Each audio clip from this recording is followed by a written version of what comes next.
وعلیکم السلام ورحمۃ اللہ وبرکاتہ. کیا حال ہے؟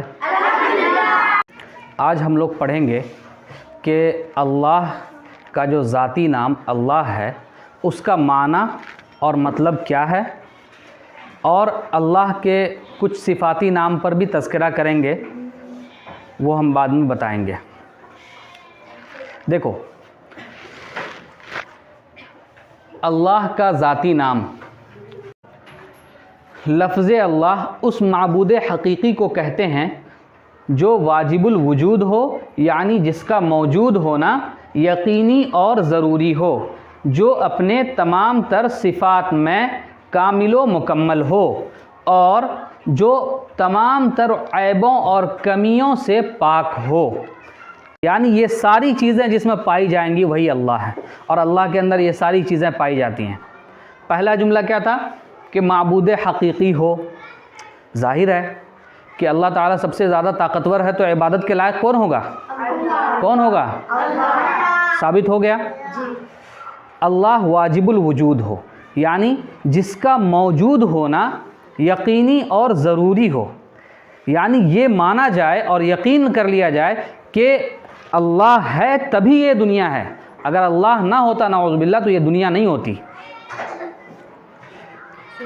تیسری بات تھی کہ اللہ تعالیٰ اپنے تمام تر صفات میں کامل و مکمل ہو. میں نے اس سے پہلے بتایا کہ تمام تر صفات میں کامل و مکمل ہونے کا مطلب ہے کہ اگر وہ سنتا ہے تو ہر ایک جاندار کی آواز کو سنتا ہے، اگر وہ دیکھتا ہے تو ہر ایک چیز کو وہ دیکھتا ہے، چھوٹی سے چھوٹی چیز کو، بڑی سے بڑی چیز کو وہ دیکھتا ہے.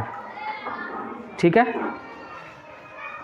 تو جتنی بھی صفات اللہ کے اندر ہیں وہ بالکل کامل و مکمل ہیں. اور تیسری چیز تھی کہ اللہ تمام عیبوں اور کمیوں سے پاک ہے. ظاہر ہے کہ اگر اللہ کے اندر نعوذ باللہ عیب ہوتا، کمی ہوتی، تو وہ اللہ نہیں کہلاتا.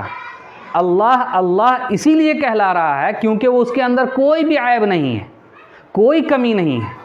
ہم انسان کے اندر کمی ہے، ہم انسان کے اندر عیب ہے. دیکھو، اللہ کا ایک صفتی نام الصمد ہے. اللہ کا ایک صفتی نام کیا ہے؟ ہاں، ذاتی نام پتہ چل گیا. ذاتی نام صرف ایک ہے اور وہ ہے اللہ. اور صفاتی نام میں نے اس سے پہلے بھی بتایا، ابھی بھی بتا رہا ہوں کہ 99 ہے جس کا تذکرہ حدیثوں میں کتابوں میں ملتا ہے.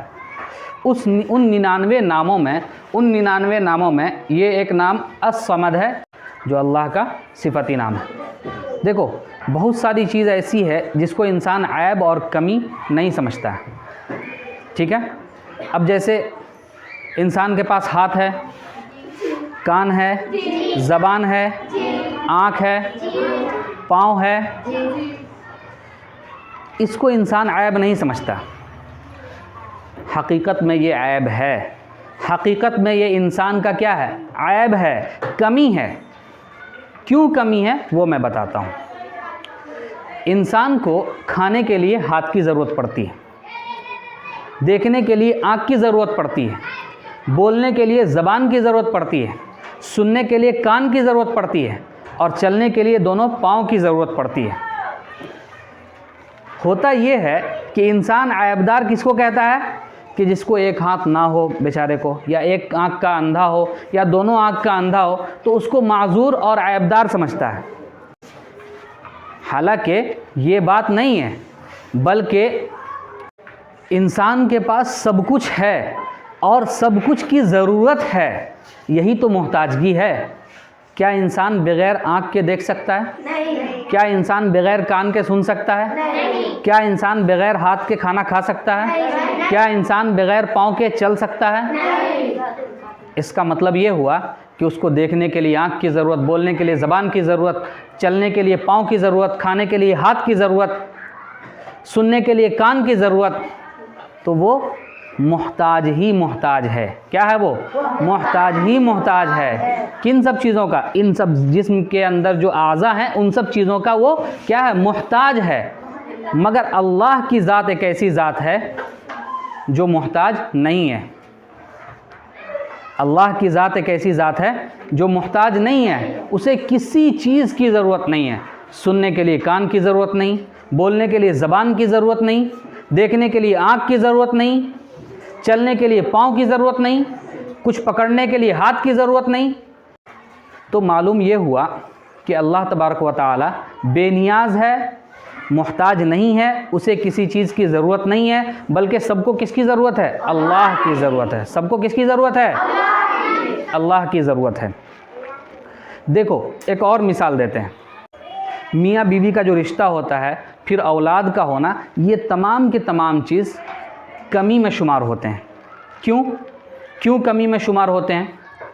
دیکھو اولاد کا اس دنیا میں آنا یہ ناممکن ہے جب تک کہ شوہر اور بیوی کا رشتہ قائم نہ کیا جائے۔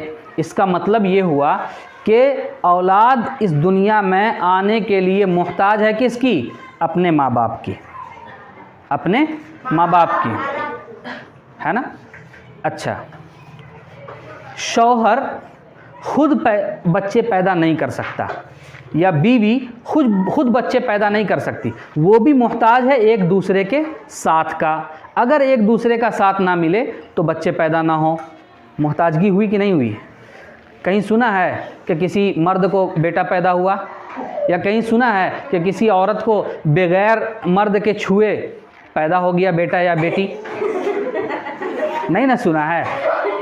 دنیا میں ایک مثال ایسی ملتی ہے کہ جہاں پر عورت نے بغیر مرد کے چھوئے بچہ پیدا کیا، اور وہ ہیں حضرت عیسیٰ علیہ السلام کی ماں حضرت مریم علیہ السلام۔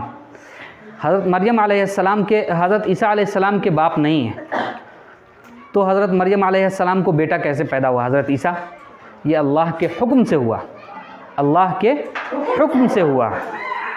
اللہ نے حضرت جبرائیل علیہ السلام کو حکم دیا کہ جاؤ مریم علیہ السلام کے گریبان میں پھونک مارو، اور جیسے ہی اس نے پھونک ماری حضرت مریم علیہ السلام حمل سے ہو گئی، اور اس کے بعد حضرت عیسیٰ علیہ السلام کو انہوں نے پیدا کیا، جنم دیا۔ تو دنیا میں صرف ایک مثال ایسی ملتی ہے۔ اللہ نے اس دنیا میں انسان کو پیدا کیا اور کچھ اختیارات دیے کہ تم اپنے اختیار سے کر سکتے ہو۔ مثال کے طور پر مجھے اگر گھر جانا ہو تو جا سکتے ہیں، کسی سے پوچھنے کی ضرورت ہے؟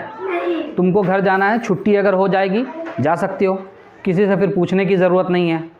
کیا کھانا ہے وہ کھا سکتا ہے انسان اپنے اختیار سے، کیا پہننا ہے وہ پہن سکتا ہے انسان اپنے اختیار سے۔ غرض دنیا کی بہت ساری چیزوں میں اللہ نے بندے کو اختیار دیا ہے، مگر کچھ چیزوں میں بندے کا کوئی اختیار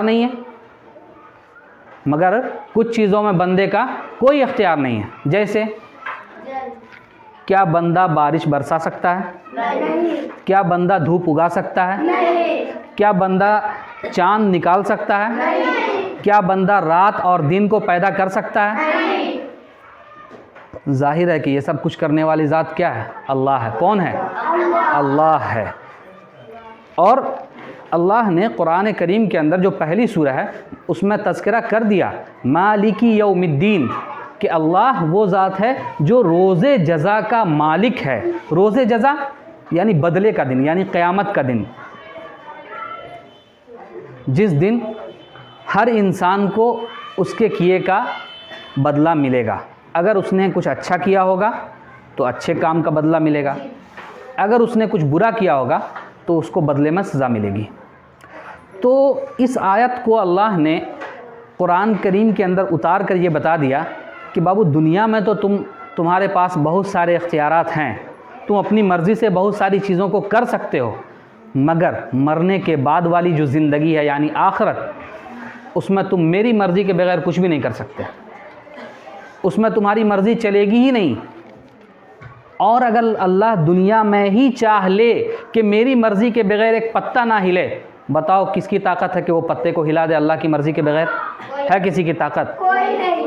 میں نے پچھلے سبق میں بتایا تھا نا کہ اللہ کا ایک بھوکمپ 10 سیکنڈ کے لیے پوری دنیا کو سکتے میں لا دیتا ہے۔ ساری ٹیکنالوجی دنیا کی 10 سیکنڈ کے لیے فیل۔ تو سوچو اللہ کا صرف چند سیکنڈ کا جھٹکا پوری دنیا برداشت نہیں کر سکتی ہے، تو پورے اللہ کا سامنا پوری دنیا کیسے برداشت کرے گی؟ تو اس لیے اللہ وہ ذات ہے جو بے نیاز ہے، جو کسی کا محتاج نہیں ہے، جس کو کسی کی ضرورت نہیں ہے، بلکہ سب کو کس کی ضرورت ہے؟ ماشاءاللہ، بہت اچھا۔ تو آج کا سبق بس اتنا ہی ہے، اس کو اپنی کاپی میں اتارو اور یاد کرو، پھر اس کے بعد یہاں پر آ کر سناؤ۔ وعلیکم السلام ورحمۃ اللہ وبرکاتہ۔